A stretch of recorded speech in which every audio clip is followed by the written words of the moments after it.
Okay.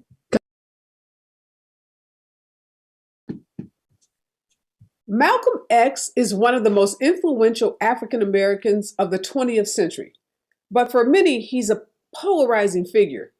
He was gunned down in New York in 1965, and for 55 years, his alleged killers were thought to be members of the Nation of Islam.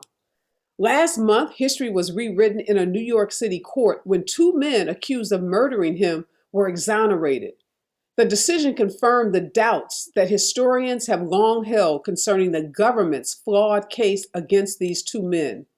Today, we're asking, why did it take prosecutors decades to exonerate the men, and what does it mean for how the history of Malcolm X's murder and life will be told from this day forward? Experts weigh in. Coming up next. Live from Los Angeles, this is the Special Report with Areva Martin.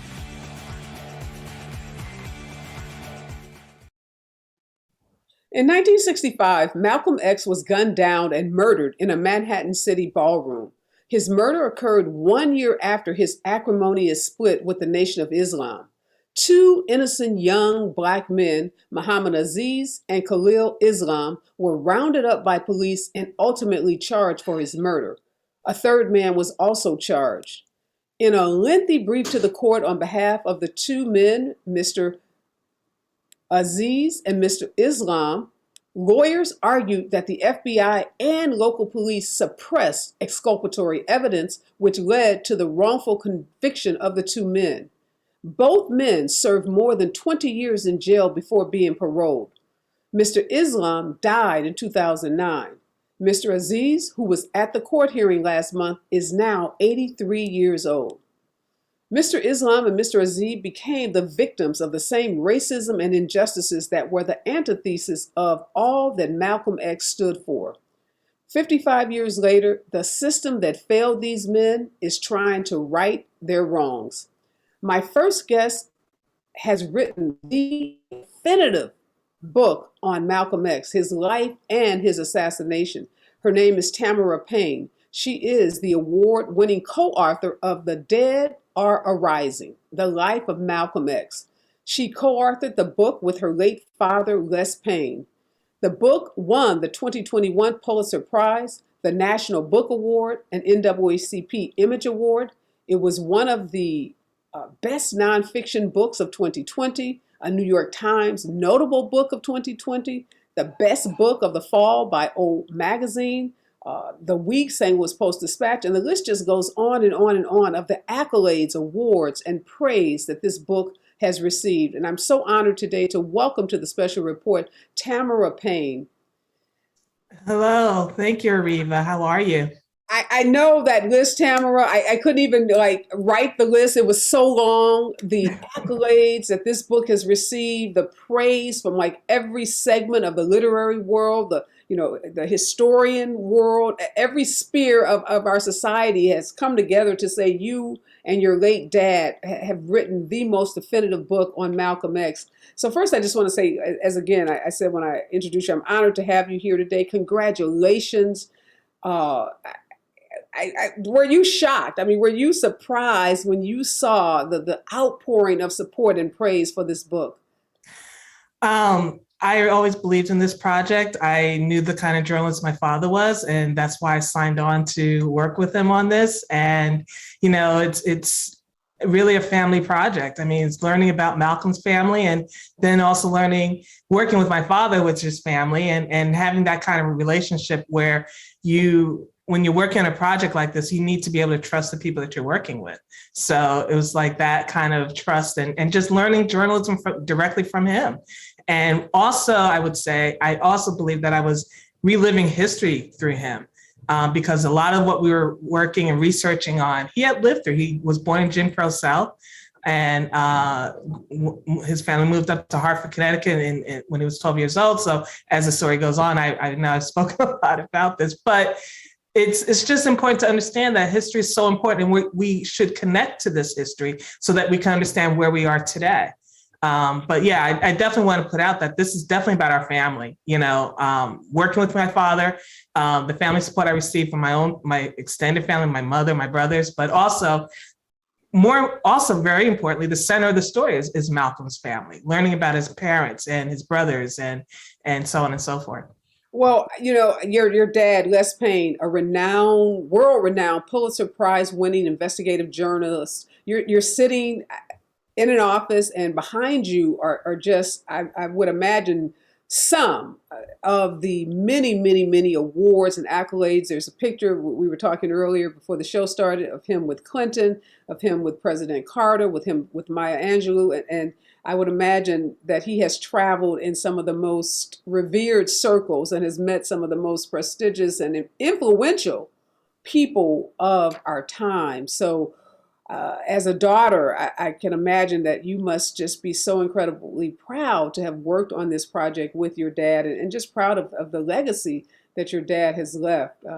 He touched the lives. I know he started, right, the National Black Journalists Association?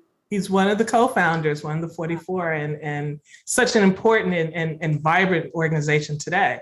And but even back then, when they started it, I mean, they understood the importance of organizing, the importance of you, in order to get your voices heard in media, that you have to be a group, right? And to organize and to and stand up for each other when you're running into trouble. And they're still vibrant today. I mean, I'm just impressed every day when I see the work that NABJ is doing. Yeah, I've had the local Los Angeles president on the show a couple of times. I myself have had the privilege of going to the conferences. Went in Detroit a couple of years ago and spoke on a panel.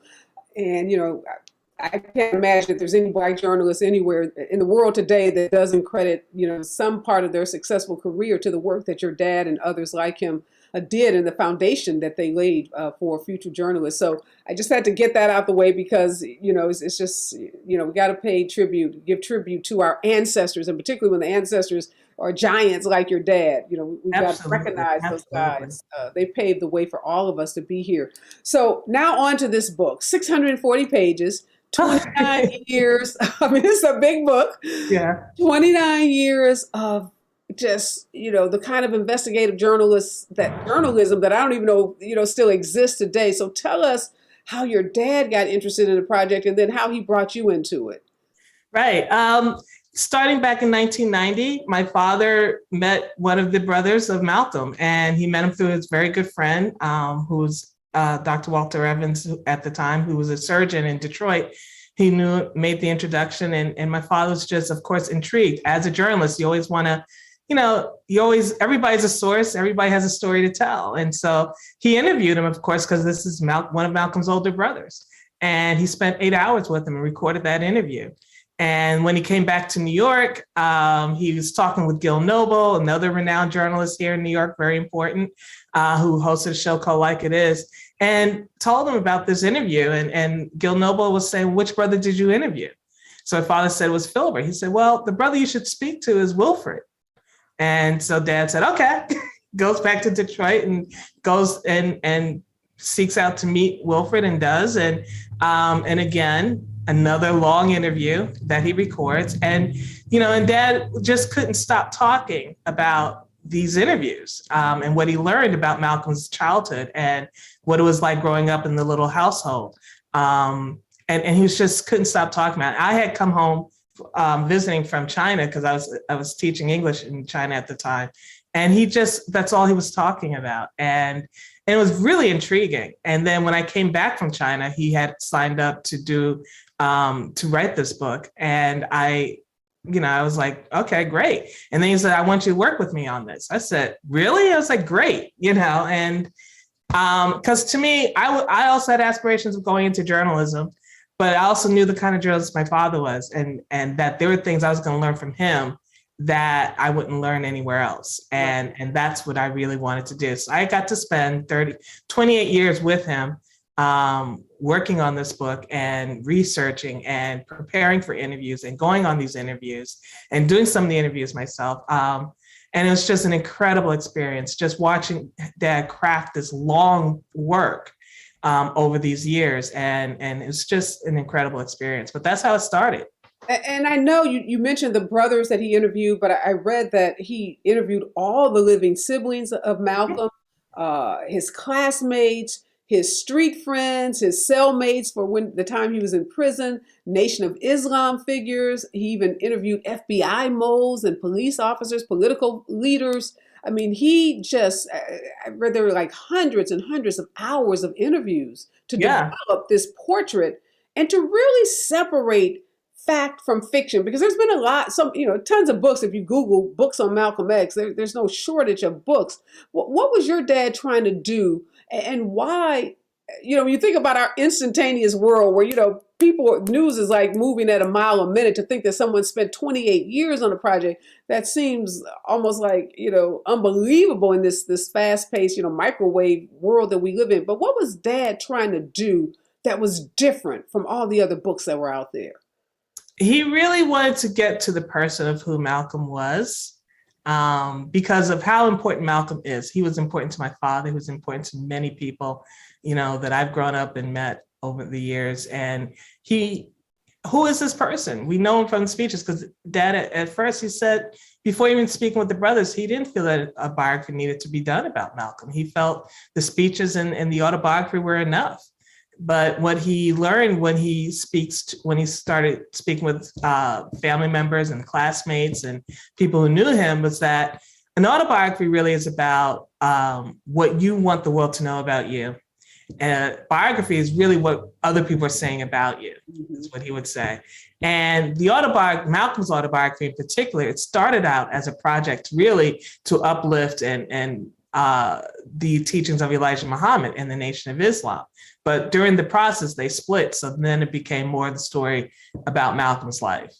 And thank God he was able to do that.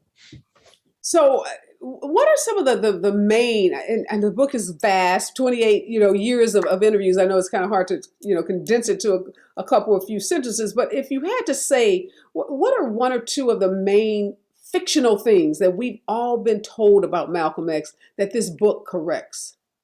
Well, really that he had a family.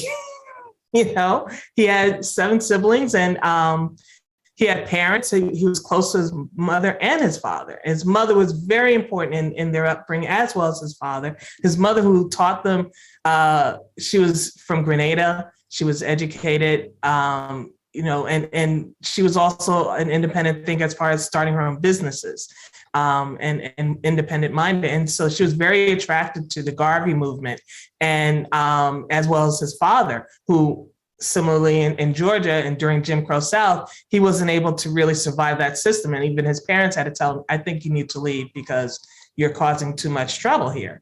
And so Malcolm's parents both gravitate to the UNIA, Marcus Garvey's movement, as organizers. And they moved to these different places. So what we're really seeing is like, what kind of people, what kind of household would they have, and what is his lifestyle? But also not just looking at Malcolm's family and what he was brought up in, but the outside world that he was born into. When we open this book, we open this with the local chapter of the Ku Klux Klan visiting their doorstep in Omaha, Nebraska. And Malcolm isn't even born yet. Louise, his mother, is pregnant with him. And so it really, it shows you the world that Malcolm is born into. And so everybody likes to talk about like Malcolm and take him outside of what the circumstance he was living in and judge him on his actions and what he says, as opposed to understanding that he was responding and crafting and trying to organize around his ideas and organizing people, Black people, around the situation that we were trying to survive during those times. And so we really have to look at the history. And that's why we spend a lot of time on the history in this book. So we really bring those two things closer together. Other things that we look at the death of Earl Little. We look at how Malcolm was brought into the Nation of Islam, even his jail years. I mean, it's just really looking at, having the time to, we do cover a lot of that stuff. And then also, I'm sorry, go ahead. No, finish your thought. Yeah.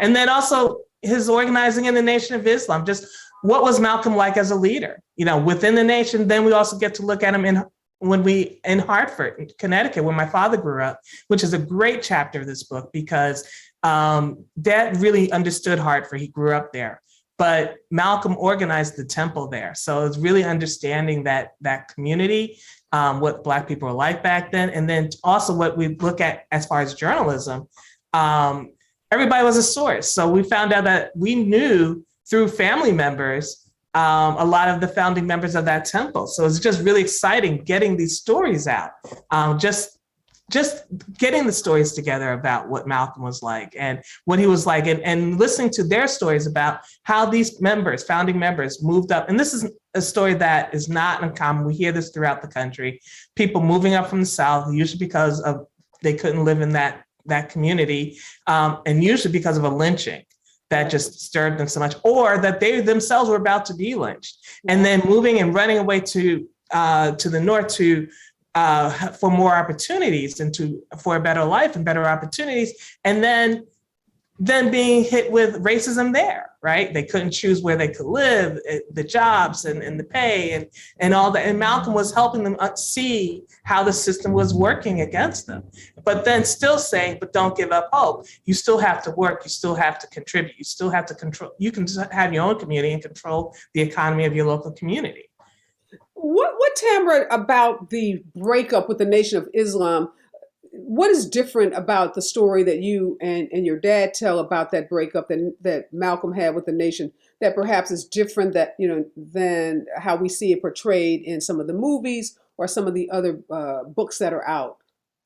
I mean, I think what we need to understand is that Malcolm was outgrowing the nation, especially at that time.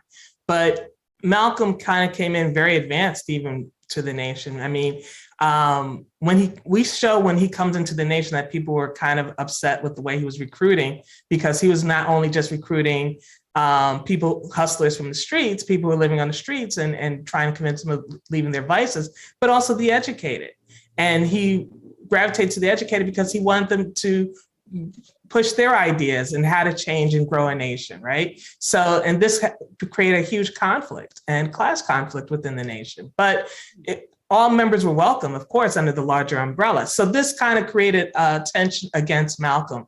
And then Malcolm's ideas of continuing, to push for really, how do we free the minds of Black people? And then we see a conflict. For example, we talk about the Klan meeting. And this is where we really see Malcolm splitting with Elijah Muhammad on ideas of what the direction of the nation. The Klan meeting is basically Malcolm's visiting in Georgia. They receive a telegram from the local Klan chapter who said they want to have a meeting because they identify the Nation of Islam as a group of Black people who do not want to integrate, and they like that, and they want to see what they can do with that. Malcolm does not want to meet with them. He'd rather have a face-off, a fight, and a confrontation. Elijah Muhammad, when he has to bring this to Elijah Muhammad, who is the leader of the Nation of Islam, along Jeremiah Shabazz, who is the minister of the Georgia Temple, he makes a decision that I want to push my Southern plan, and that is to build business. I want to buy land. I want to have farms. I want to grow our own produce and raise our own livestock and so on and so forth. And so, but the only way we can do this, we have to figure out a way to deal with people who are in the Klan, because they are the landlords, they're the police, they're the sheriffs, they're the lawyers. Right. So he said let's see what we can do. If we and Malcolm wasn't feeling. He pushes Malcolm to meet with the Klan, even though Malcolm. Exactly. Okay. And Malcolm doesn't want to. He sees us as growing an alliance with the Klan, and this is just going to be an unholy alliance. So he's against that. But he also doesn't want the Nation of Islam come out of this meeting with the short end of the stick. And so he goes and has his meeting. And in this book, what we unfold from Jeremiah's telling, as well as his wife's telling of what happened at the Klan meeting, which was held in their home. And those details were never told before. And we were able to get them, and Jeremiah Shabazz had told us that story. And it's an incredible story just of the Klan meeting, but also what you also see is that Malcolm comes away from that meeting starting to feel like this is not really good. And this is not going to come out. It's Did not going to the end well. Nation of Islam form an alliance with the Klan? Well, they did do business. I mean, they actually turned, especially in the South, right? They did have farms and they did need help. I mean, Jeremiah Shabazz actually was meeting with Klan members after that meeting. Yeah.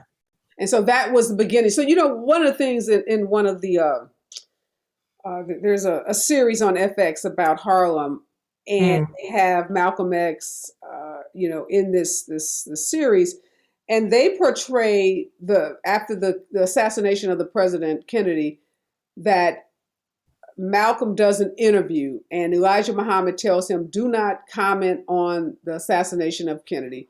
And he's in the interview, he's being quiet. Then all of a sudden he makes that, chickens coming home to roost comment. And that is the catalyst for Elijah Muhammad to sit, quote unquote, sit Malcolm down. And that began the rift that ultimately led to him being basically put out of the nation. Is that story not true from a historical standpoint? No, I think that's the story that has been told historically. And there is truth to it, but we're telling you more details of this. Mm-hmm. Those things indeed happened. Oh, that did happen. Yeah, but what we're telling you also happened, and it shows you really that this didn't just happen instantaneously, that this was something that was happening over years. Right. Okay. This meeting with the Klan happened in 1960, I believe. Yeah, 1960 or 61. Okay, so that happened before the assassination and the comment about. Yeah, that comment was in 1963. So what we see is that, when you think of being in an organization and it's an organization that you love and you're proud to be a part of, and then you fall out, it's never an instantaneous thing. I mean, it's more things start and rumblings, and you kind of put them aside, and then they fester and they grow, but then you try to figure out how to work with it or around them, right? So let's fast forward to this exoneration of these two men who were, rounded up after Malcolm was assassinated in that ballroom in Manhattan. Three of them, Mr. Islam, Mr. Aziz, and a third man, all charged with his murder. The third man, who's not been exonerated, says he did do it, tried to, said that the other two, Mr. Islam and Mr. Aziz, were not involved. But, through this exoneration process, we learn of all the exculpatory evidence, the cover up from the FBI, the commands coming down from Hoover himself. What is it in your research that you all uncover about the assassination of Malcolm X? First we want to say that Halim, who did do it, he served his time and he was not exonerated. He was also known as Talmadge Hair. But yes, Khalil Islam and Muhammad Abdulaziz were exonerated because it was believed that they were not inside the ballroom. And from our research, what we went by was interviewing as many people as we could find who were there. And we spoke starting with Gene Roberts, who was admittedly, and that's what he told us, he was an agent for BOSSI, which is the Bureau of Special Services and Investigations. And he was clearly there as an informant. His assignment was to infiltrate the Malcolm's organizations. And at that time, Malcolm was trying to form two organizations. One was formed which was the Muslim Mosque Incorporated, and he was also trying to incorporate the Organization for Afro-American Unity. And, and Gene Roberts, who was a medic trained, he was in the Army, in the Navy, in the Marines, and he comes out, and this is his first assignment, and he infiltrates this group. And he basically is bringing in reports about what Malcolm's movements and his plans and what he's saying and what other people are doing in this organization back to the police. He's reporting that basically every night. And so what we find is that not only was he there in the room when Malcolm was assassinated, but he was also there and he reported back to the headquarters about, what he called a dry run even. And we talk about that in the book, but it's just, which happened a week before Malcolm was assassinated. And it was just, testing out where the shooters would be sitting, how these security force would respond to any kind of distractions. There's a distraction that you can even hear in the speech that is given that day. that Malcolm gives. So yeah, we But definitely get details on that. does your book identify who the killers are and who they were working with? Yeah, I mean, we also do an investigation going to Newark, which is, it is now known that this came out of a team. This was the hit team did come from out of the Newark Mosque. It was, and this is what Talma Chair, now known as Halim, had written up in one of his affidavits that was put out in 1977. And let me just say that this exoneration, this is not the work of just 5 years of work. This is the work of decades of work since these men went into jail. And Talma Chair, who was on that team, who described who the other assassins were, he worked diligently also to help clear their names over this period of time. So Aziz and Islam were not out of the Newark Mosque? They were out of Harlem. Okay. And so it's pretty clear they weren't in the ballroom that day. They had nothing to do with the Newark team. They were not inside of the ballroom. They explained that they were not inside the ballroom, that they were home. Both of them had injuries. Islam said he had issues with arthritis, and Aziz said he had been in a fight and he had some injuries that he was nursing that day. So and had gone to the doctor that morning. Did they trace out of this Newark Mosque? Was it at the command of Elijah Muhammad that the Newark hit team was working, or who were they working on behalf of? Well, you have to understand and this all is we write about in the book, but the organization Nation of Islam, you don't assassinate somebody unless there's a directive from the head. So yes, there was a directive from Elijah Muhammad, and they had to figure out how this was going to go down. And finally, it went down the way it went down on February 21st. And yes, the team came out of Newark.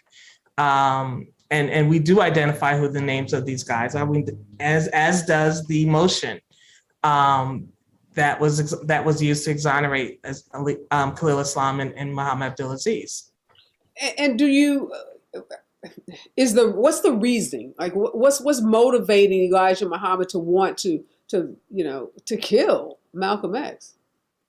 Malcolm is posing a threat to the Nation of Islam's popularity. In the way he's at this point in 1965, Malcolm is speaking out against Elijah Muhammad and the way he's leading the organization.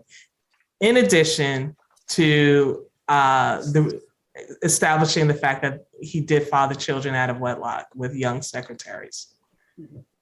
So Malcolm is making this public, his indiscretions, his. Yeah, I mean, he's speaking out. This sexual molestation of teens. Let's call it what it is. Let's not sugarcoat it. He's speaking out against this in public. These are in his speeches, and he's talking about.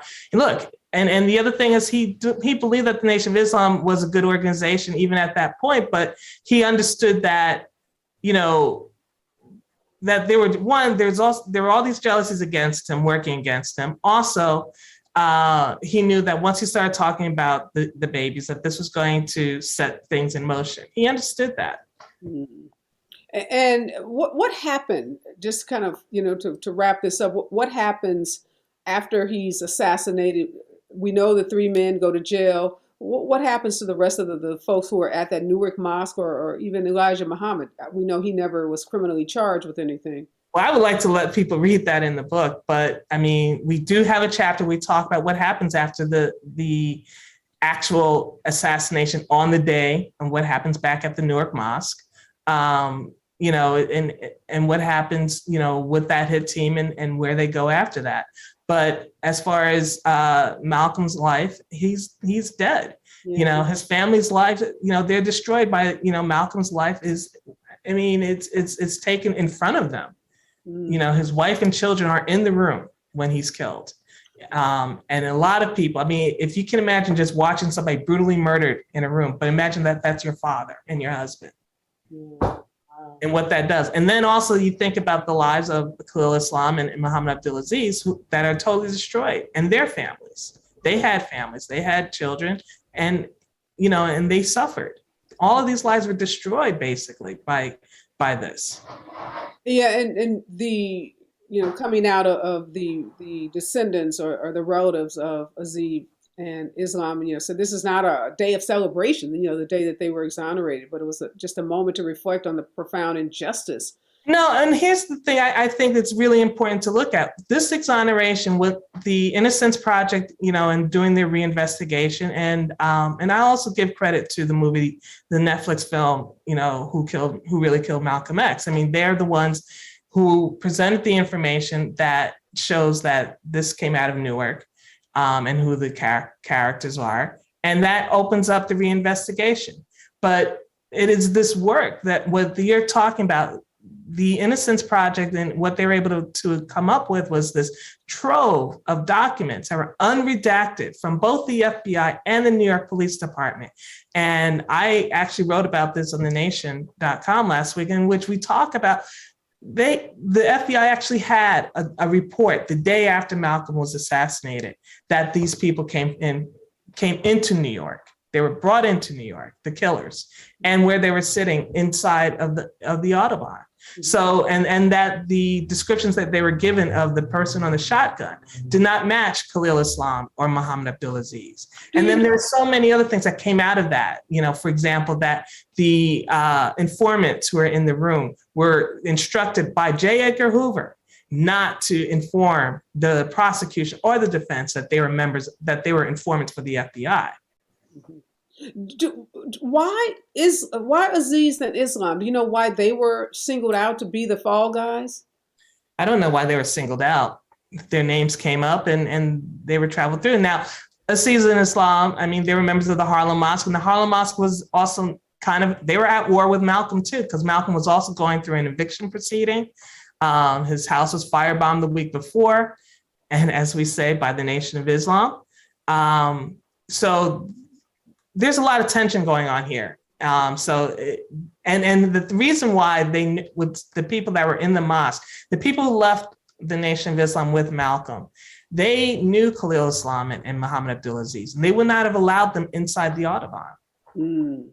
Okay. They knew that they were not friendly to Malcolm. They knew that they were still with the Nation of Islam, and they also knew what their roles were. Right, that they were hostile. What would your dad think, Tamara? So he died, obviously, before the exoneration that just happened, a couple of weeks ago. What do you think did he know this day was eventually going to come, you think? He would have hoped. I mean, his view was that, the person that delivered the fatal shot on Malcolm never served a day in jail for that murder. Even though everybody knows who that is. Yeah. Wow. Is he still living? No. He died in 2018 also. Wow. So much, Tamara. Wow. I just want to thank you so much. The book is The Dead Are Rising, The Life of Malcolm X. Like I said, it's won a Pulitzer Prize. It's a New York Times notable book. It's won so many incredible awards, accolades. The reviews are phenomenal from every segment of the literary world. Tamara's been talking about the book and just it's an amazing piece of work that everyone, if you have an interest in history, if you have an interest in Malcolm X, if you have an interest in civil rights and social justice, this is a book that you must read. Thank you so much, Tamara, for spending some time with me, helping us understand your father's life, putting it in historical context, and obviously the life of Malcolm X. Again, just really congratulations on this great piece of work. Thank you, Areva, and I really enjoy speaking with you today. All right, thank you again.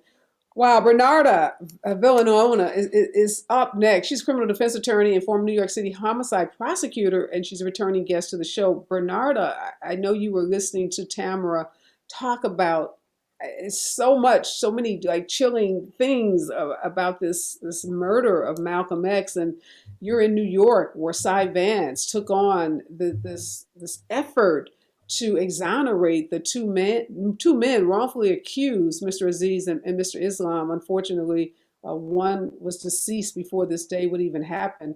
But how difficult is it to exonerate people 55 years after they're charged with a murder? Areva, such a painful story to listen how these two men spent decades in jail for a crime that they did in jail. Even though they exonerated today, they can't get back those days and those years that they spent in jail. And for every wrongful conviction, it just erodes the public trust into the criminal justice system.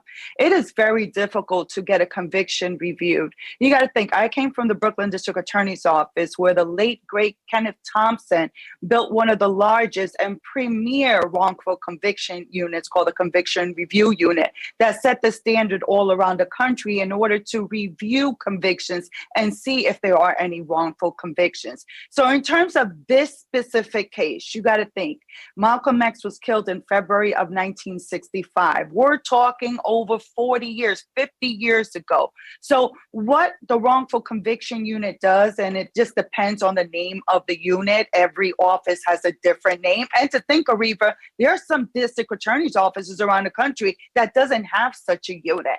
In that unit, what happens is that whether it's a defense attorney, whether it's the Innocence Project, they submit paperwork and documents to that unit, and they make the allegations as to why they feel that this is a wrongful conviction. They make a plea to the district attorney's office. Then what the district attorney's office does is that they have an assigned prosecutor as well as investigators that give a fresh look to the case. What was the testimony that was given? What was the evidence that was presented? What documents were turned over to the defense team? Because you got to think, in terms of reviewing convictions, it's not just about, do we have the right guy? But it's also about, which is also important, did they receive a fair trial? Was there anything that was withheld that could have changed the verdict in this case? So, for example, in this case, Areva, there were valuable pieces of evidence that was not disclosed to the defense. So regardless of looking at, you have the wrong guys that were put in jail, just on that simple premise that key information, evidence wasn't turned over to the defense, warrants the reversal of a conviction in that case, one, either to get a new trial or two, be dismissed. Because Areva, look, the purpose of a prosecutor is to seek justice, right, not just conviction. Yeah. And that's what we have to remind these prosecutors day in and day out.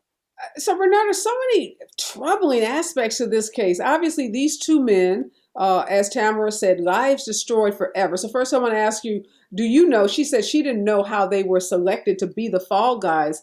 I want to know if you know how that happens, although not necessarily in this case, but just generally in cases. And two, there seems to be so much blame to go around, not just the shooter. She said the shooter died, so obviously we can't do anything with him. But we have FBI, CIA, New York Police Department, all of these law enforcement agencies were involved in this cover-up and in this, suppression of evidence. J. Edgar Hoover obviously dead. Many of them, are dead because this happened so long ago. But what about those that are still alive? Will we see a prosecution or some kind of accountability for those people that participated in the wrongful, prosecution and conviction of these guys? Will anything happen to them? So I highly doubt it, but usually what happens is that when someone is wrongfully convicted, once they're released or whether their conviction is overturned and actually dismissed, what the parties do is that they tend to sue all those that may have been involved in getting to that wrongful conviction. Whether they're successful is unknown. Majority of those cases end up settling without a trial. The problem is that you have to look for any intentional acts where these parties intentional in the sense of pointing the finger at these two men. So unfortunately, in this case, how everything evolved, first off, it was a quick investigation. You're talking about these two men were arrested within a couple of days of Malcolm X being killed. So what evidence was presented? Supposedly multiple eyewitnesses pointing a finger and said, these two guys were involved. And those eyewitnesses were presented to the jury. Even though alibi witnesses were presented, the jury still decided that the prosecution proved their case beyond a reasonable doubt. That just goes to show you that how detrimental and crucial can be the testimony of an eyewitness, but also the power of a prosecutor and of a good trial attorney, because you can have someone convicted for something they didn't do and a jury would actually believe it. Those who are going to be held accountable, I don't think we're going to see anything come about it. So Tamara said that these two guys, Mr. Aziz and Mr. Islam, were members of the Harlem Mosque, and the Harlem Mosque was also hostile to Malcolm X. So again, I'm trying to figure out if you know, like, do you think some police officer said, "Hey, let's finger these two guys because they got beef with Malcolm X too, and they're easy targets"? I'm just trying to figure out, of all the men who were members of that Harlem Mosque, why these two guys? Do we know that? Yeah, so they were working with a working theory, of course, of the beef amongst the different mosques. But also you got to think that in an investigation, officers use information in terms of confidential information, whether it's called to an anonymous hotline or phone line, because there was actually a call that was made, an anonymous call that was made to NYPD, that one of these men were involved in the killing of Malcolm X, and they took it from there. But just remember, a part of that investigation, for example, like the anonymous calls, that information won't be presented to the jury. However, it's information that's kept within NYPD documentation as to how they got to the men that they did. But that was the problem that Cy Vance found, is that the defense did not get all the information about the parties that were involved. For example, the FBI, Hoover, that they were confidential informants within that ballroom, and no one knew on the defense side, and that could have cleared these two men from being convicted. And just on that premise alone warranted the convictions of being overturned and dismissed. Well, thank you so much, Bernarda. Such an interesting case. Obviously, the families of those two men, as they said, not a time to celebrate, but to reflect on the extreme injustice that was perpetrated on these two men. Finally, though, getting some closure as it relates to this story. I just hate that the people who are responsible are dead. And as you just said, others that were responsible, even if they are alive, not likely to be held accountable. But appreciate your, helping us understand and make sense of how this whole process works. And glad to see that there are district attorneys' offices throughout the country that have these projects where they are looking at folks who've been wrongfully convicted and trying to right those wrongs. Hopefully this is the beginning of those departments that don't have those special units, recognizing how important they are, and that every district attorney should be looking at cases like this. But there's so much more to this story, but glad you were able to help us make sense of it. Always good to see you, my friend. Thank you, Areva.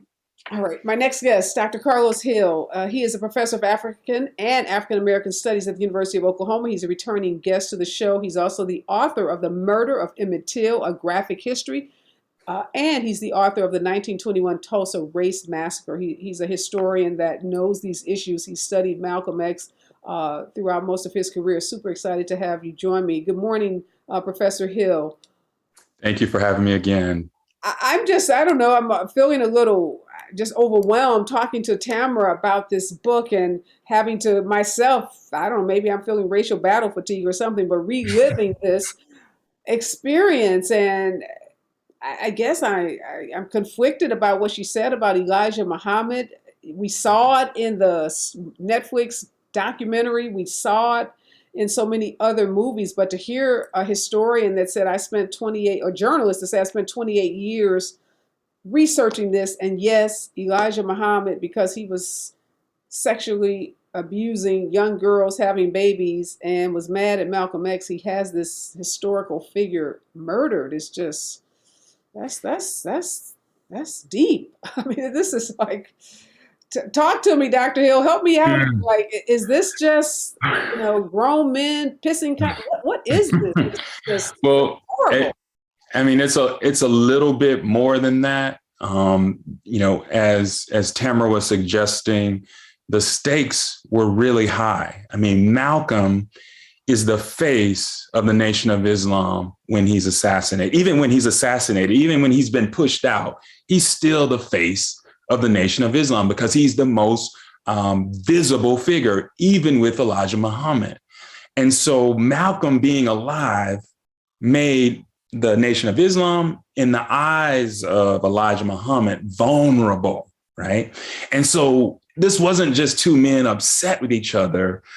The fate of the nation, they believed, was at stake. And that's why Malcolm had to go, because Malcolm was the most visible. And because of his visibility, his celebrity, we could even say in the 21st century speak, his celebrity, that was a threat to the nation. And because of that, right, there were multiple attempts, and the final one on the 21st was successful, right? And that day for sure will live in infamy. But it wasn't two men upset, fighting about, revealing things that they didn't want revealed. What was at stake was the future of the Nation of Islam. And that's why Malcolm was assassinated. Do you think history would have, things would have happened differently if Malcolm had, been a little bit more docile, had decided to go? Tamara talks about it starting in 1960 with Elijah forcing Malcolm to have this meeting with the KKK, Malcolm starting to believe that this was not a union that he wanted to be a part of. I mean, was there any way for Malcolm, as you just said, becoming this charismatic figure and now morphing the leader of the organization that he's a part of, was there any way that he could have stayed in that organization and not been a threat to Elijah Muhammad? Or was it just inevitable given his persona? Well, there were those, and Tamara can speak this better than I, who were not happy with Malcolm's meteoric rise, right? Malcolm was a comet coming out of nowhere and really became the most popular lieutenant under Elijah Muhammad. And that was a threat to those who had been in line waiting to take over, right? In the wings of Elijah Muhammad, who were really upset, really just beside themselves with how Malcolm very quickly had not only garnered the attention of the nation, but also of Elijah. And this was trouble for them. And so it's not just Elijah plotting this all out. There are others who wanted him, who were close to Elijah, who wanted him gone because he was a threat to them, and them succeeding Elijah Muhammad. So I don't think there was a future for Malcolm within the nation. And because he was outside of the nation, and because the fear was that people or devotees of the nation would leave and follow Malcolm into his new organization. Into his organization, right? The reason I ask that is because every time you see a movie about Malcolm and Elijah, Malcolm is portrayed as being so incredibly subservient to Elijah. I mean, he was perfect. He was until he wasn't. Okay, so there was a point at which, because they don't really show, I mean, they show the break, but you never see Malcolm, going toe to toe or battling out with Elijah in a lot of the fictional, or even, supposed to be based on reality, content that's put out. So I just envision Malcolm, you can't hide your light, right? You can't hide your light. He couldn't hide who he was, but he always appeared to try to be as reverent and as respectful to Elijah as possible. But you said there became a time when he could no longer. Yeah, we have to remember that Malcolm sees in the nation, not just Elijah, but in the nation, a kind of a salvation, right? The ways in which, he is able to rebuild himself in prison and out of prison through the nation. He is deeply grateful to the nation and believes in the nation because he's been impacted by it. So in no way, shape, form, or fashion does Malcolm belittle that.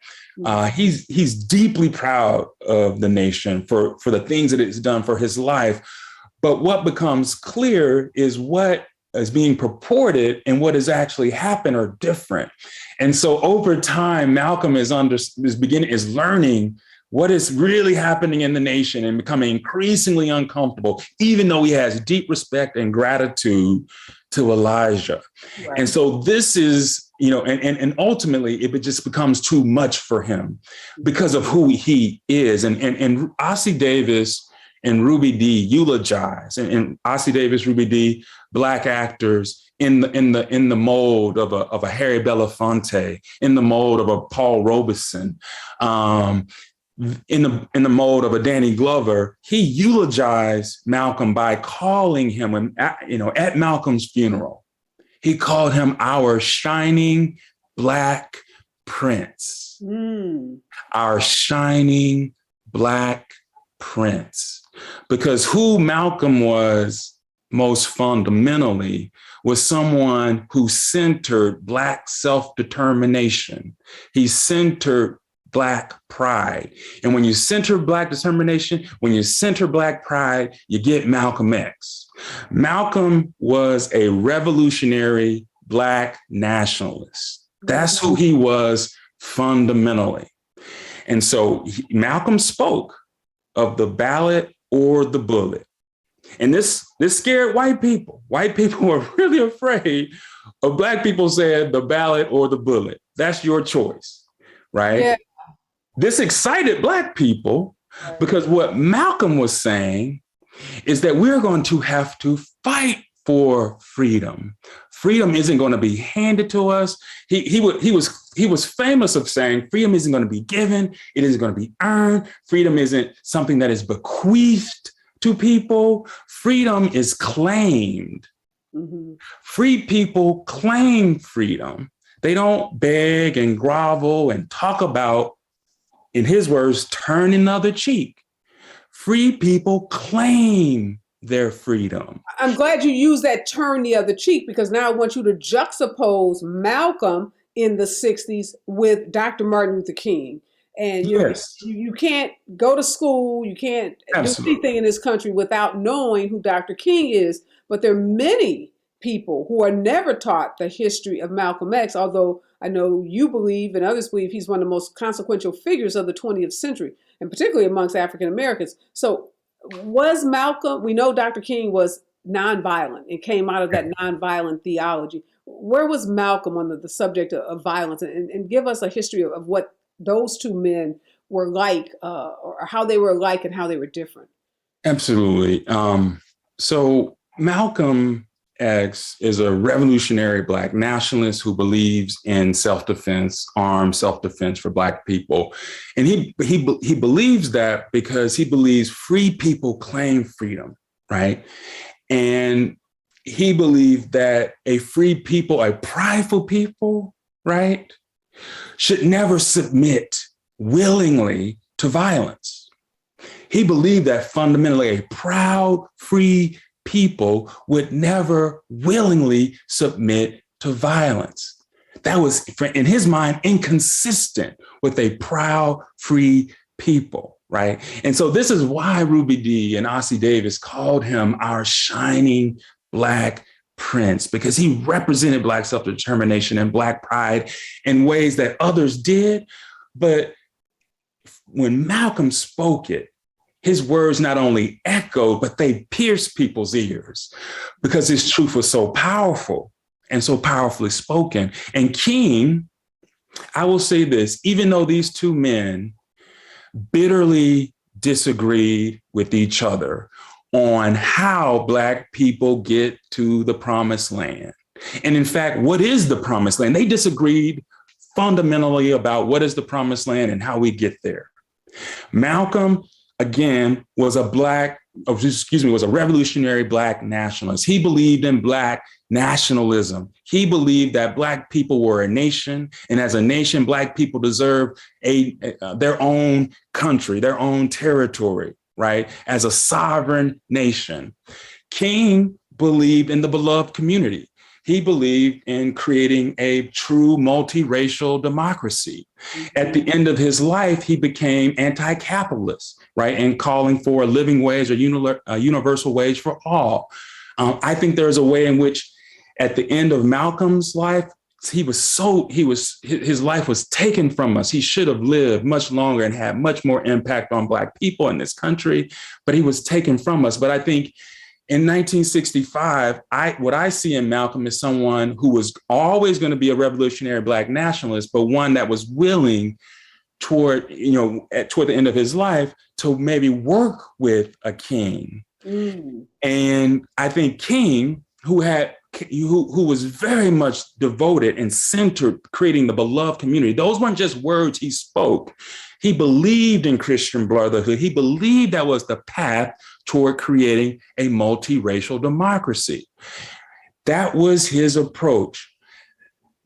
Malcolm could respect King even when he bitterly disagreed with him, because he knew fundamentally King was a man for his people. He was a race man. He just had a very different, and I believe Malcolm believed, flawed understanding of how to get there and what was the promised land. But these two men, I know for sure they met, and I know they even though in public there was bitter disagreements, they respected each other. And that's what I hold on to. Let me ask you this, Dr. Hill. In the 60s, during this period, at the height of both of their notoriety, popularity, if you had to say amongst African Americans, like, give us some sense about what was the percentage of Black folks in that period who were following Malcolm versus who were following King? Because it's kind of hard to get a sense of how large Malcolm X's following was, because you put him in the Nation of Islam, which we know, was if you compare the Nation of Islam to all the Black folks that go to church on Sunday, it's a small number. So I'm trying to get a sense of the gravity of how large Malcolm X was in that period. That's a great question. I don't think anybody knows. If Malcolm and Martin were living today, we could know this, because we could see how many Facebook followers they have and how many Twitter followers and we would know, okay. People show up at the rallies, right? We would know this, but I would say that a better way to think about it, because we just won't have that data, is what groups did these individuals resonate with? Yeah. And I can say for sure, Black youth, right, coming of age, Black people coming of age in the 1960s, between that 18 and 34 demographic, those people Malcolm captured, because he told an incisive and unflinching truth about American racism and American empire. Mm-hmm. He told Malcolm's one of Malcolm's things was to make it plain. Make it plain. Tell the people the unabashed truth, right? And his unabashed truth, right, was that it was the ballot or the bullet, right?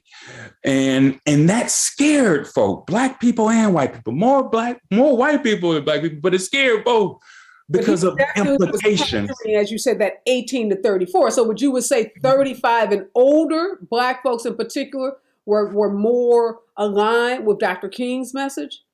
I would say no. I would say there definitely King had an equal, I would say, number of people. But I'm saying the individuals that they most resonated with, I would find them for Malcolm amongst that group, Black youth, Black people coming of age. The individuals that you should think about are the Black Panther Party that emerges in the 1960s. Malcolm X is their hero. Mm-hmm. They are responding to Malcolm, not to King, right? Mm-hmm. So that's what I'm saying. But then when we think about King, we got to think about which group did he most resonate with. And that was the establishment. That was the mainstream, because of the kind of truth. King told a very plain truth, right? America is a segregated society. America is disenfranchising Black people. That is not constitutional. We need to extend constitutional rights to Black people just like everybody else. That's a simple truth. America has still failed to understand it, but King told a simple truth, right? And that American values are not being consistently applied when it comes to Black people, right? Malcolm is telling that story, and he's also saying we need a Black nation. Right. Right. Black people will only be free once we have a nation. Well, let me ask you this, Dr. Hill. J. Edgar Hoover plays so heavily in this exoneration of these two men, Mr. Aziz and Mr. Islam, who were recently exonerated in this New York City court.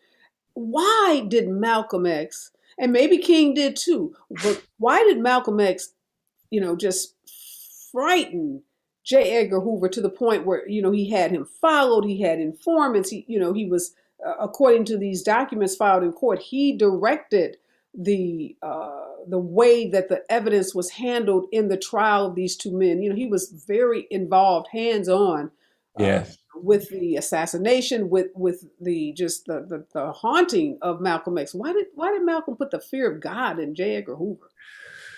That we talk about Shirley Chisholm, the great Shirley Chisholm, first African American to run for president, and I wish she would have won. I wish she would have won. We would have a better country if she would have won. Malcolm, as Ruby Dee and Ossie Davis would say, was our shining Black prince. Similar to Shirley Chisholm, he was unbossed. That's why he had to lead the nation. He was unbossed. You couldn't boss him, right? He was unbossed, and he couldn't be bought. And he spoke the most powerful truths. Somebody who can't be bought, somebody who can't be bossed, somebody who tells powerful, unflinching truths that resonate with people and not only resonate with them, activate them. He activated the Black Panther Party and all of the Black nationalist groups that come after. They listened to Malcolm talk about Pan-Africanism and Black nationalism and revolutionary Black nationalism. That's where they got those notes from. Right. And so somebody who is impacting and changing young people are organizing and demanding systematic change in this country because of Malcolm X. He's a threat because he was instigating revolution. And they were afraid of that. And so he was unbossed, he was unbought, and the nation couldn't control him. And J. Edgar Hoover knew he couldn't control him. So Malcolm, because of that, became someone who, was killed, was assassinated, right? And I think every day, right, where would Black America be if we could have been compacted by him? And in the ways that the generation, the Black Panther Party, League of Revolutionary Black Workers, CORE, SNCC, all of these groups, right, that were impacted by him for a very short period of time, it just begs the question, what would this country be like had Malcolm lived and been able to tell these bitter but powerful truths about who we were fundamentally as a country? And so we just have to sit with that. We will never know. But Malcolm certainly. But I do want to ask you this last question: the exonerations. How significant is it that 50 years later, these two men who were wrongfully accused, wrongfully prosecuted, wrongfully incarcerated, are exonerated for the murder of Malcolm X? I've been dealing here in Oklahoma with a wrongful conviction for the last 3 years, and I know how much pain and sorrow and tragedy these cases represent. And, in so many cases, 20 years, 30 years, 40 years after the fact, Black people get a modicum of justice when they are released for a crime they did not commit, oftentimes not even getting any form of reparations or restitution. In so many states, Oklahoma is one of them, Texas is another.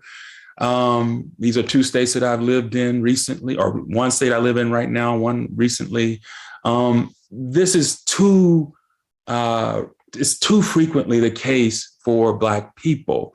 In 2018, Congress passed, after a very, a small debate, the Emmett Till Unsolved Crimes Bill.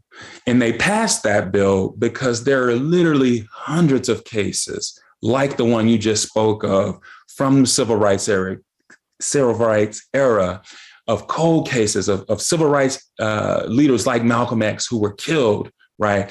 And the government or the local police never did an investigation. And so we gotta sit with this. How Les Payne, Tamara Payne, painstakingly over 28 years did an investigation that our government did not do. Two citizens, private citizens with minimal resources, were able to find out who killed Malcolm X when our FBI, right, when our law enforcement could not. Now we have to sit with, how can two historians find out something that the largest and most sophisticated police bureau in the world could not? How is that possible? We have to sit with that. And as intelligent people, we have to draw some conclusions. You mentioned, or it has been mentioned, that there were two FBI agents in the Audubon ballroom on that evening. Why is it that only 50 years later we know that? Right. And so, if I wasn't a trusting person, I might say the FBI has something to do with it. Now, I'm a trusting person, and I believe I'm a humanist. And so I want to believe the best in people. But 50 years later, the most sophisticated organization, this is revealed, it raises tremendous questions. And I think I know logically where most people will end up. Yeah. I got to leave it there, Dr. Hill. So insightful. I got to have you back. Want to talk so many, these cases, these issues come up, but really appreciate your knowledge, your insight on this, and just your passion about this. This is such fascinating. We could go on for hours talking about Malcolm X and his influence on African Americans. And you raised that really good point. Had he lived longer, what would the impact have been on not just African Americans, but on this country as a whole? We'll never know that, but we do get to read Tamara and Les's book and learn about his life, and learn so many details that have yet to have not been revealed until they wrote this masterpiece. And we get to sit with that and learn so much about our history. And that's powerful. Again, thank you so much, Dr. Hill, for joining me this morning. Thank you for having me again. Wow, I just want to thank all of my guests today. This is such an incredible topic for me. You all know I'm a student of history. I love history. And to be able to talk to these journalists and lawyers and historians about a figure that I've studied and have been fascinated with throughout my entire life. I remember as a high school student reading the autobiography of Malcolm X and just being, fascinated with it. It should be, if it's not already, mandatory reading for everyone. And all the kids in my house have read it. My husband's read it. If you haven't read the book, you got to watch the movie Spike Lee does with Denzel Washington, an incredible movie. There's the Netflix documentary that Tamara talked about on who killed Malcolm X. There's so much content out there on Malcolm X. You'd be a fool not to educate yourself about this influential figure, because he did impact our society. He impacted the lives of millions of African Americans. And as much as we love and revere Dr. King, Malcolm X, should be given his due respects as well. Just some words to live by before I get out. And these are words from Malcolm X. You're not so blind, or don't be so blind with patriotism that you can't face reality. Wrong is wrong, no matter who does it or who says it. Words of the great late Malcolm X. I'm out. Y'all be safe out there. Wear your mask, get your booster shot, and remember, we're all in this together.